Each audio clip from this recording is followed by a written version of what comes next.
다니엘서 7장은 다니엘서 전체에서 가장 중요한 대목입니다. 다니엘서는 이 두 가지 언어를 사용하였는데요. 이스라엘 민족이 사용하는 히브리어와 당시 공용어인 아람어였습니다. 다니엘서는 이렇게 두 가지 언어로 되어 있는데 같은 단어라도 각 언어마다 이 쓰임이 달라 한 절 한 절 그 의미를 정확히 집어내기가 쉽지는 않습니다. 이 사건 중심으로 기술된 6장과는 달리 7장부터는 묵시적인 내용이 많기 때문에 더욱 이해하기가 어려워집니다. 묵시가 뭐라고 했죠? 덮개를 벗기다, 감추인 것을 드러내 보이다, 비밀을 폭로하다 라는 뜻으로 감추어진 뜻을 성령을 통해 알려주시는 것입니다. 또한 이 내용을 요한계시록과 연결해 해석하다 보니 학자들마다 의견이 다르기도 합니다. 그러나 어느 견해가 옳고 그른가를 따지기보다는 다니엘서를 통해 하나님이 말씀하시고자 하는 것이 무엇인지 바로 아는 것이 중요하겠죠.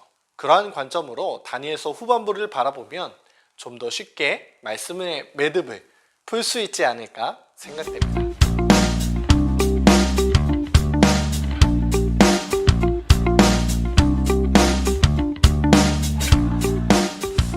7장을 살펴보기 전 먼저 성경에 나오는 여러 단어들을 살펴보도록 하겠습니다.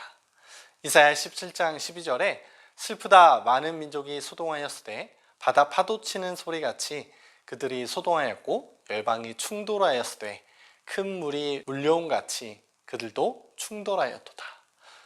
많은 백성들의 움직임을 파도가 치는 것처럼 묘사합니다. 바닷속에서 짐승들이 나오게 되는데 많은 물인 바다는 백성과 많은 무리를 의미하죠. 자, 두 번째, 바람입니다.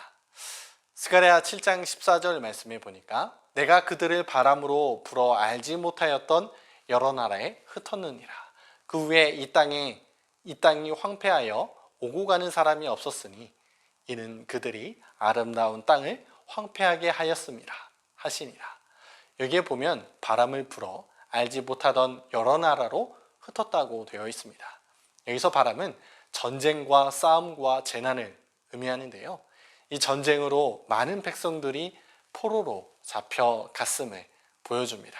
다음으로는 이 짐승인데요. 다니엘 7장 23절에 보니까 모신자가 이처럼 이르되 넷째 짐승은 곧 땅의 넷째 나라인데 이는 다른 나라들과는 달라서 온 천하를 삼키고 밟아 부서뜨릴 것이며 커다란 짐승들이 등장하게 되는데 이 짐승은 이 세상에 등장하게 될 나라 혹은 왕을 의미합니다. 다음으로는 뿔입니다.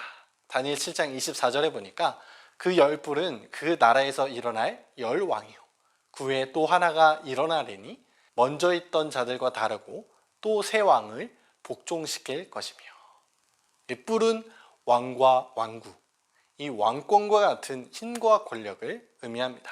다음으로는 이 날개인데요. 예레미야 4장 13절에 보니까 보라 그 구름같이 올라오나니 그의 병거는 회오리 바람 같고 그의 말들은 독수리보다 빠르도다. 우리에게 화 있도다. 우리는 멸망하도다 하리라. 짐승들 가운데 날개를 단 짐승이 나오게 되죠. 날개는 매우 빠르고 신속함을 의미합니다. 다음은 하루입니다. 예언상에 기록된 하루는 실제 1년이라는 시간을 가집니다. 이것이 바로 연일 원칙이라고 말하는데요. 하루를 1년으로 계산하는 것이죠. 에스겔 4장 6절에 보니까 그 수가 차거든 너는 오른쪽으로 누워 유다족 속의 죄악을 담당하라. 내가 내게 40일로 정하였나니 하루가 1년이니라.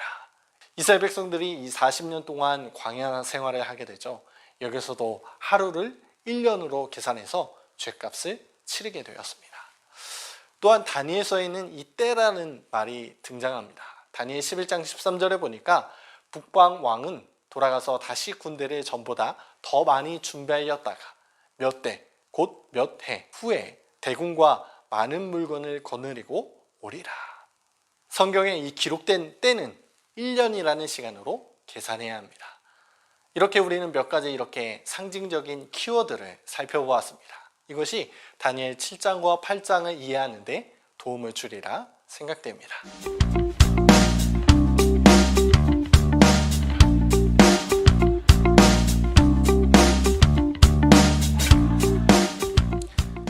역사적으로 볼 때 7장의 계시는 바벨론이 멸망하기 전보다 약 10여 년 전에 기록되어 있습니다.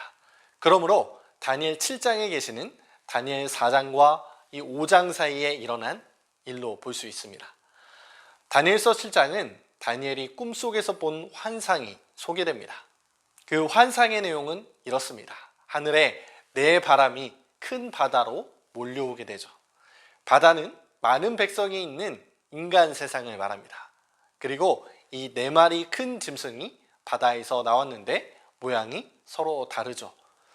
역사의 주 무대였던 유럽을 중심으로 큰 바람이 4번 불더니 네 짐승이 나온 곳입니다.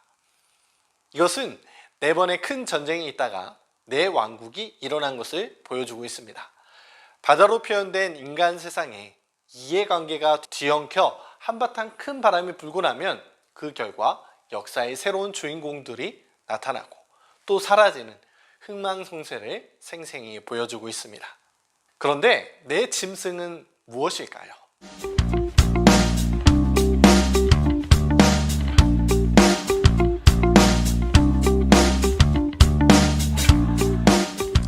첫 번째 짐승을 다니엘 7장 4절에 이렇게 표현하고 있습니다. 다니엘 7장 4절 말씀에 첫째는 사자와 같은데 독수리에 날개가 있더니 내가 보는 중에 그 날개가 뽑혔고 또 땅에서 들려서 사람처럼 2발로 서게 함을 받았으며 또 사람의 마음을 받았더라 또 보니. 다니엘이 보았던 첫 번째 짐승은 사자로 표현되고 있습니다. 그런데 보통 사자가 아니라 독수리의 날개를 가졌죠. 이 사자로 표현된 짐승은 이 네 왕국 가운데 어느 제국에 해당되는 것일까요? 바로 다니엘이 살고 있었던 바벨론을 의미합니다. 바벨론은 실제 역사 속에서도 사자로 표현되고 있습니다. 이슈타르의 문이라는 이 성문이 있는데요.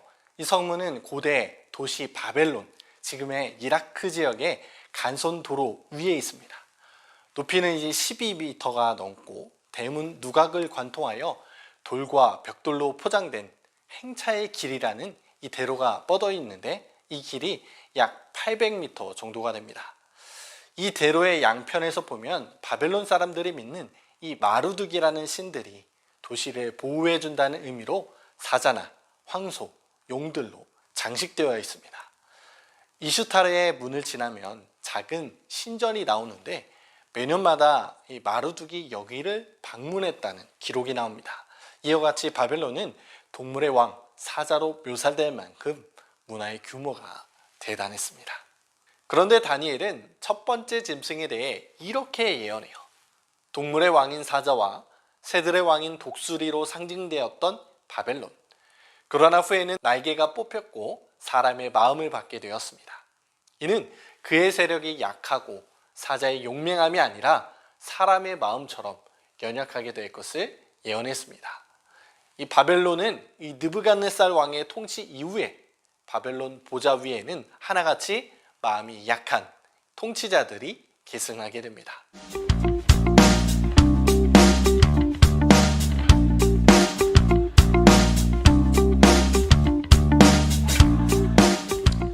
두 번째 짐승은 다니엘 7장 5절에 등장합니다. 다른 짐승, 곧 둘째는 곰과 같은데 그것이 몸 한쪽을 들었고 그 입에 이사이에는 새 갈빗대가 물렸는데 그것에게 말하는 자들이 있어 이르기를 일어나서 많은 고기를 먹으라 하였더라. 곰으로 상징된 이 나라는 메데 페르시아 제국입니다. 사자의 위엄은 갖추지 못했지만 끈질기고 물러설 줄 모르는 용맹과 잔인함이 특징인 곰은 메데와 페르시아를 상징하기에 적합합니다. 특별히 한 번 제정하면 영원히 변경할 수 없는 페르시아의 미련한 법이 있었는데요.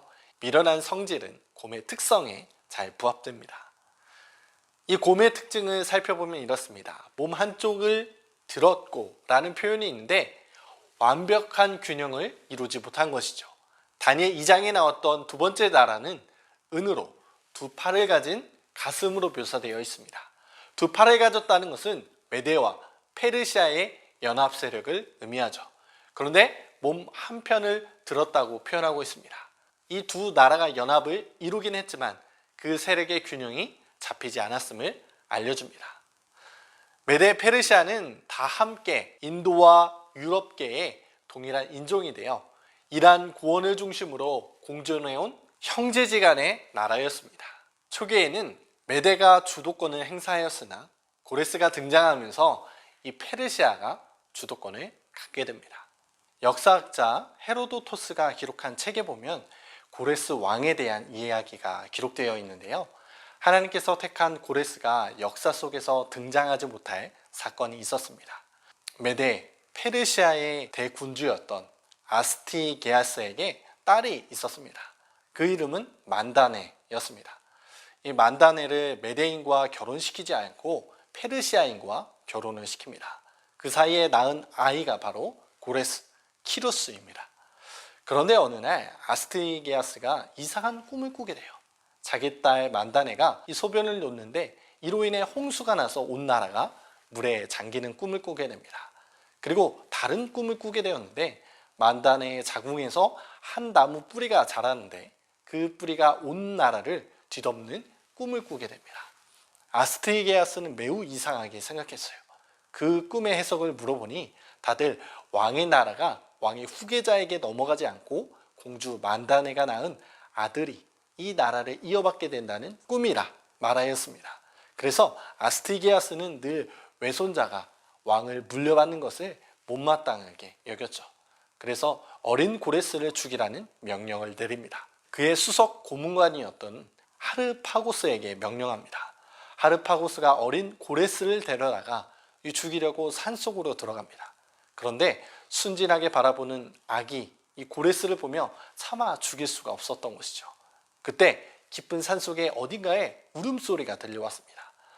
하르파고스가 이 울음소리를 따라 찾아가 보았는데 한 목자의 집이 있었어요. 가보니까 목자의 아내가 아기를 낳다가 아기가 죽게 된 것입니다. 하르파고스는 그 목자에게 이 아이가 어디서 왔는지 묻지 말고 잘 키워달라고 요청하죠. 그래서 고레스는 이 목숨을 건져내게 됩니다. 고레스는 왕족으로 태어났기 때문에 하는 행동이 비범하고 놀랐습니다. 시골 동네에서 고레스는 모든 사람들에게 이 주목을 받기 시작했죠. 얼마나 훌륭했던지 그의 소문이 왕궁까지 전해졌습니다. 결국 아스티게아스가 이 고레스를 왕궁으로 불러오게 되는데요. 그런데 누구인가요?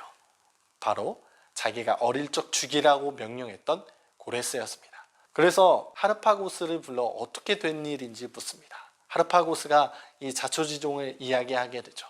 그런데 고레스를 보니 매우 훌륭하게 자란 것입니다. 아스티게아스는 자신의 꿈에 개의치 않고 주변의 권유를 받아들여 고레스를 왕궁으로 맞이하게 됩니다. 결국 그 꿈대로 되었습니다. 그 후 고레스는 아스티게아스에게 반란을 일으켜요. 아스티게아스는 자신의 군대로 이 고레스의 반란을 진압하려고 했지만 그의 군대가 그를 배신하고 고레스에게 항복을 합니다. 결국은 고레스가 이 메데 페르시아의 모든 주도권을 가지게 되었죠.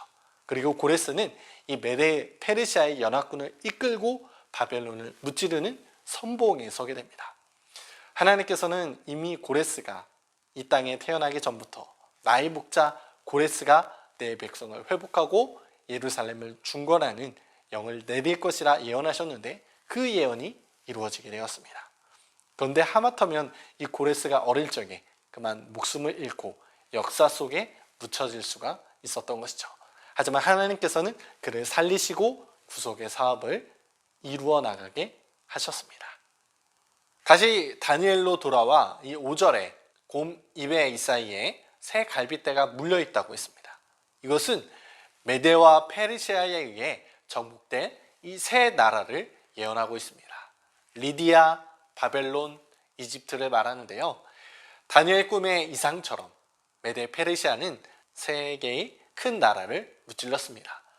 명실공히 고대 근동을 제패하는 대제국으로 등장하게 되죠.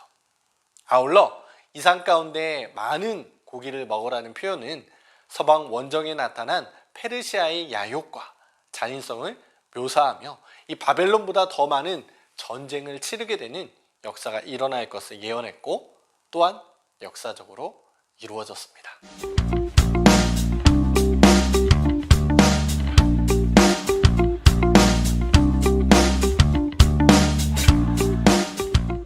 세 번째 짐승은 다니엘 7장 6절에 나타납니다. 그 후에 내가 또 본즉 다른 짐승 곧 표범과 같은 것이 있는데 그 등에는 새의 날개 넷이 있고 그 짐승에게 또 머리 넷이 있으며 권세를 받았더라. 이 표범은 체구는 작지만 아주 빠르고 용맹스러운 맹수입니다. 게다가 이 신속한 행동을 의미하는 날개를 달았음은 한층 더 그 빠르기를 강조하고 있죠. 다니엘 2장을 통해 배운 것처럼 메데 페르시아 다음의 나라는 어디인가요? 바로 헬라 제국입니다. 헬라를 큰 제국으로 만든 왕이 누구였죠? 네, 알렉산더 대왕이었습니다. 사실 알렉산더는 그리스의 정통 민족은 아닙니다. 그리스 지역에서는 고대로부터 아테네와 스파르타가 서로 권력을 쥐고 싸웠습니다. 강력한 육군을 가진 스파르타와 강력한 해군을 가진 아테네가 서로 경쟁하게 돼요. 이것이 유명한 펠로폰네소스 전쟁입니다. 이 전쟁에서 스파르타가 승리하게 되고 아테네는 패하게 돼요. 이를 통하여 그리스의 주도권이 아테네에서 스파르타로 옮겨지게 됩니다. 이후에도 스파르타는 계속해서 전쟁을 하게 되는데요. 이 와중에 혜성처럼 등장한 인물이 있었습니다. 바로 그리스인들에게 야만인 취급을 받았던 마게도냐 사람입니다. 원래 마게도냐는 페르시아의 속국이었어요. 그런데 마게도냐의 기초를 단단히 다진 필립 2세라는 왕이 있었습니다. 바로 알렉산더 왕의 아버지예요. 필립 2세는 왕이 되기 이전에 그리스 세계의 가장 강한 도시였던 테베 인질로 잡혀가게 되었습니다. 이때 아버지 필립에 이어 20세의 왕위에 오른 알렉산더는 22세 기원전 334년 봄에 긴 창을 사용하는 돌격부대와 기마병으로 구성된 3만 5천 명의 소수군대와 70달란트밖에 되지 않는 군자금과 단 1개월분의 군량을 가지고 332년 팔레스틴을 정복합니다.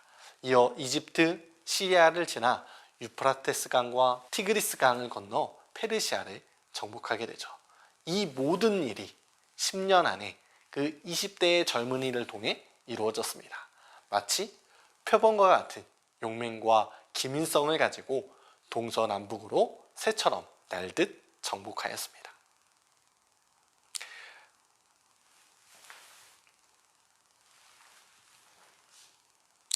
다니엘 7장 6절에 보면 머리 넷이 있다 표현합니다. 머리는 지도자, 곧 왕을 나타내는 것으로 그리스 제국이 네 왕에 의해 나누어질 것을 상징합니다. 알렉산더 대왕은 죽기 전에 힘센 자가 이 나라를 차지한다. 이렇게 유언을 남깁니다. 다니엘서 7장에 보았던 그의 꿈의 내용대로 정확하게 성취되는 모습을 발견하게 됩니다. 헬라 제국이 4명의 장군에 의해서 분할 통치되는 이 표범이 4개의 머리를 갖게 되는 이 예언이 그대로 이루어지게 되죠. 좀 이상하다.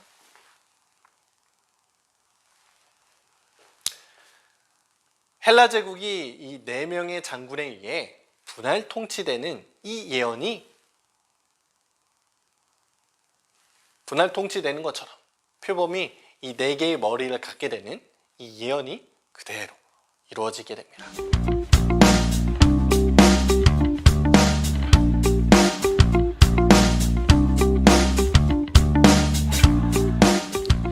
마지막 네 번째 짐승은 다니엘 7장 7절에 나타나 있습니다. 내가 밤 환상 가운데에 그 다음에 본 넷째 짐승은 이 무섭고 놀라우며 또 매우 강하며 또 새로 된 큰 이가 있어 먹고 부서뜨리고 그 나머지를 발로 밟았으며 이 짐승은 전에 모든 짐승과 다르고 또 10뿔이 있더라. 다니엘서 2장에서 공부한 것처럼 네 번째로 등장하는 제국은 철의 제국 로마입니다. 알렉산더 대왕을 이어 세계를 통일한 것은 라틴 민족 로마였습니다. 기원전 1세기에 이미 유럽 전역과 아프리카를 정복했고요. 철이 강한 금속으로 이루어진 것처럼 강력한 군사 조직으로 많은 나라를 쳐서 부서뜨리게 됩니다. 이 다니엘 2장의 철의 나라와 일맥상통한 것이죠. 다음으로 이제 뿔에 대해 살펴볼 텐데요. 이 7절의 열뿔은 7장 24절에서 찾아볼 수 있는데요. 그 열뿔은 그 나라에 일어날 열왕이요. 다니엘 2장에서는 철의 나라 다음에 10개의 발가락 시대가 나왔는데요. 다니엘은 열뿔이 그 나라에서 일어날 열왕이라고 설명하고 있습니다. 이것은 로마에 일어날 열왕을 의미합니다. 로마가 약화될 무렵 게르만 민족이 침입하고 그 영토를 각각 차지하여 오늘날 유럽의 분열된 나라들의 기초를 놓게 되는 것이죠.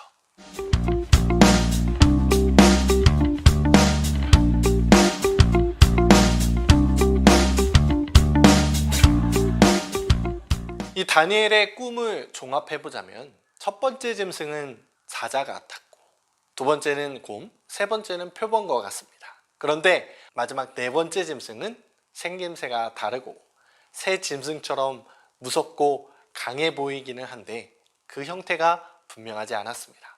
그리고 모양도 다르죠. 게다가 쇠로된 큰 이로 다른 짐승들을 먹고 부수기까지 합니다. 다니엘은 꿈속에서 이 환상을 본 뒤에 그것을 의미하는 바를 알지 못하여 마음속으로 번민하게 되죠. 그러다 그의 곁에 있는 한 사람에게 나아가 물었습니다. 그 한 사람은 천사 가브리엘이었죠. 성경에는 때때로 천사가 등장하는데 그중 가브리엘은 언제나 좋은 소식을 전하는 역할을 맡았습니다. 가브리엘은 다니엘에게 환상의 의미를 다음과 같이 해석해 주죠. 다니엘 7장 17절에서 18절 말씀. 그 내 큰 짐승은 세상에 일어날 내 왕이라. 지극히 높으신 이의 성도들이 나라를 얻으리니 그 누림이 영원하고 영원하고 영원하리라. 여기서 왕은 국가를 상징적으로 의미합니다. 그러니까 내 짐승은 곧 내 나라를 의미하는 것이죠. 바벨론, 메데, 페르시아, 헬라, 로마. 그런데 그 나라들이 모두 지나가고 지극히 높으신 이의 성도들이 얻은 나라가 세워진다는 것입니다. 그리고 그 나라는 세 번이나 이 영원함을 반복해서 강조할 정도로 영원히 지속되는 나라입니다. 이 영원한 나라는 무엇일까요? 바로 예수 그리스도를 상징합니다. 그리고 그 하나님의 언약은 지금 바벨론에서 포로 생활을 하며 절망 가운데 살아가고 있는 이 이스라엘 백성들에게도 여전히 해당되는 것이죠. 지금 이스라엘 백성들은 바벨론의 압제 가운데 모든 소망의 끈이 끊긴 상태입니다. 빼앗긴 나라를 다시 찾을 수 있을지 점점 희망이 사라지고 있는 그때에 하나님은 이 다니엘을 통하여 환상을 보여주시며 하나님의 언약을 다시 한번 회복시켜 주시는 것입니다. 이 땅에 세워진 나라와 그 권력이 아무리 오래 지속된다 한들 반드시 끝나는 날이 온다는 것을 마음에 새겨주고 있는 것이죠. 하나님은 그분의 백성들이 힘들고 고통스러워할 때 딱 한 가지를 부탁하십니다. 하나님의 말씀을 통해 주신 언약을 잊지 말라는 것이에요.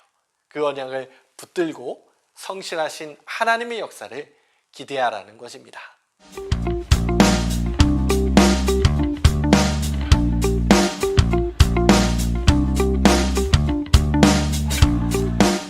다니엘은 이 또 다른 환상을 보게 됩니다. 다니엘 8장 3절 말씀인데요.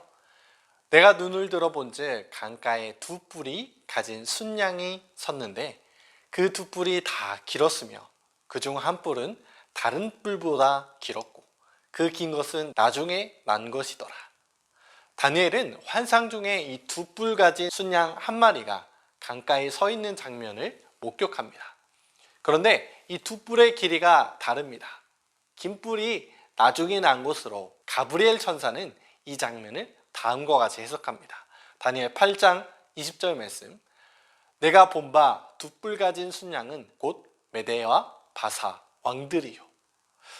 다니엘서에 등장하는 두 뿔 가진 순양은 메대 페르시아 제국을 상징합니다. 그런데 두 뿔의 길이가 어떠한가요? 길이가 서로 다르죠. 왜 한쪽 뿔이 더 긴 것일까요? 메대 페르시아 제국의 역사를 보면 메대 제국보다 훗날 세워진 이 페르시아 제국이 더 강력한 힘을 가집니다. 결국 페르시아 제국은 메데 제국을 합병하고 메데 페르시아 제국이라는 한 나라를 이룹니다. 이것을 나중에 남뿔이 다른 한 뿔보다 더 길다라고 표현한 것이죠. 그런데 이 순양의 힘이 얼마나 강한지 아무도 제어할 상대가 없었습니다. 하지만 곧 이어서 현저한 뿔이 있는 순염소가 등장하게 됩니다. 다니엘 8장 5절 말씀, 내가 생각할 때에 한 숫염소가 서쪽에서부터 와서 온 지면에 두루다니되 땅에 닿지 아니하며 그 염소의 두 눈 사이에는 현저한 뿔이 있더라. 이 현저하다는 뜻은 무엇일까요? 이것은 뚜렷이 드러나 있다라는 말입니다.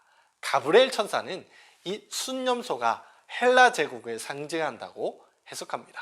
다니엘 8장 21절 말씀, 털이 많은 숫염소는 곧 헬라 왕이요 그의 두 눈 사이에 있는 큰 뿔은 곧 첫째 왕이요. 말씀처럼 메데 페르시아 제국은 헬라 제국에 의해 무너지게 됩니다.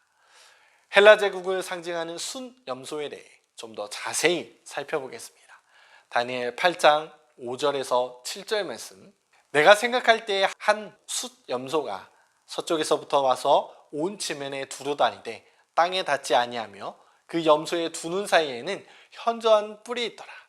그것이 두 뿔 가진 순양 곧 내가 본 바 강가에 섰던 양에게로 나아가되 분노한 힘으로 그것에게로 달려가더니 내가 본즉 그것이 순양에게로 가까이 나아가서는 더욱 성내어 그 순양을 쳐서 그 두 뿔을 꺾으나 순양에게는 그것을 대적할 힘이 없으므로 그것이 순양을 땅에 엎드리고 짓밟았으나 순양을 그 손에서 벗어나게 할 자가 없었더라. 이 말씀을 가만히 살펴보면 아무도 제어할 수 없을 정도로 강력한 힘을 지닌 메데 페르시아 제국이 이 헬라 제국에게 제대로 저항 한번 하지 못하고 무너지는 것을 보게 됩니다. 이것이 메데 페르시아 제국을 연약한 동물의 상징인 양으로 비유한 이유죠. 그럼 순염소의 두 눈 사이에 있던 현저한 뿔은 무엇을 상징할까요? 보통 성경에서 이 뿔은 권력을 상징하는데 여기서 현저한 뿔은 헬라 제국의 황제였던 알렉산더를 의미합니다. 그런데 그 뿔이 꺾이고 새롭게 네 뿔이 등장하게 되죠. 다니엘 8장 8절 말씀, 순염소가 스스로 심히 강대하여 가더니 강성할 때에 그 큰 뿔이 꺾이고 그 대신 현저한 뿔 넷이 하늘 사방을 향하여 났더라. 이 서양 고대사를 보면 헬라 제국은 알렉산더가 죽고 난 뒤 이 네 나라로 분열됩니다. 이 과정에서 헬라 제국은 알렉산더의 시절의 힘과 명성을 잃고 쇠락해 갔어요.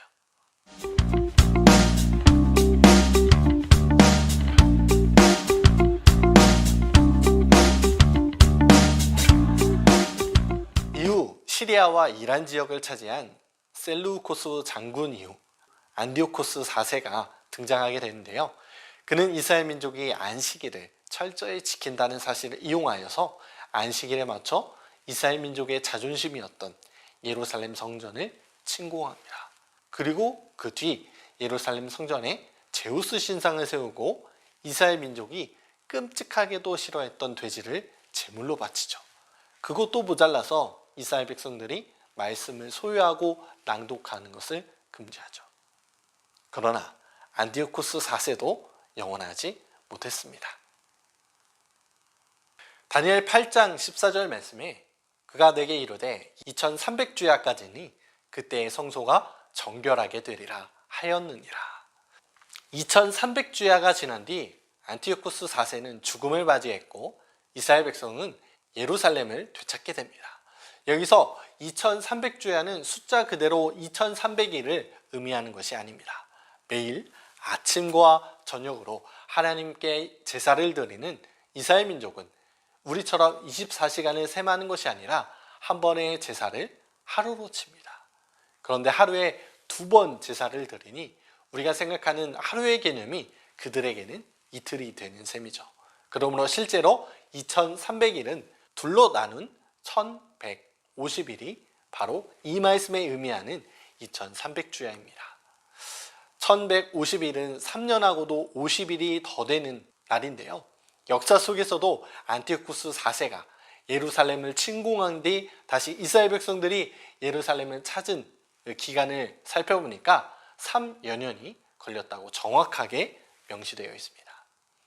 다니엘 8장 27절, 이에 나 다니엘이 지쳐서 여러 날 알타가 일어나서 왕의 일을 보았느니라. 내가 그 환상으로 말미암아 놀랐고 그 뜻을 깨닫는 사람도 없었느니라. 다니엘은 이 환상으로 말미암아 놀랐습니다. 여기서 놀랐다는 것은 인생의 한 획이 그어질 정도로 놀라운 깨달음을 얻었음을 의미합니다.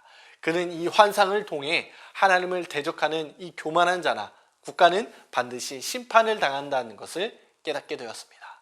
아무리 강성한 국가라도 하나님이 함께 하시지 않는다면 그 끝이 멸망일 수밖에 없다는 것을 다시 깨닫게 되죠. 하나님은 다니엘에게 하나님이 주신 환상을 잊지 말고 간직하라고 당부하십니다. 인간의 시점으로 보면 다니엘이 본 환상은 아직 일어나지 않은 미래의 일이죠. 하지만 하나님의 시점으로는 이미 완성된 그림입니다. 그래서 우리는 이 코로나19 시대와 같이 아무리 칠흑 같은 어둠 속에 던져졌다 해도 하나님의 약속을 붙잡아야 합니다. 약속을 붙잡는 인생은 망하지 않기 때문입니다. 우리가 붙든 그 약속이 우리 인생을 완성시킬 줄 믿습니다.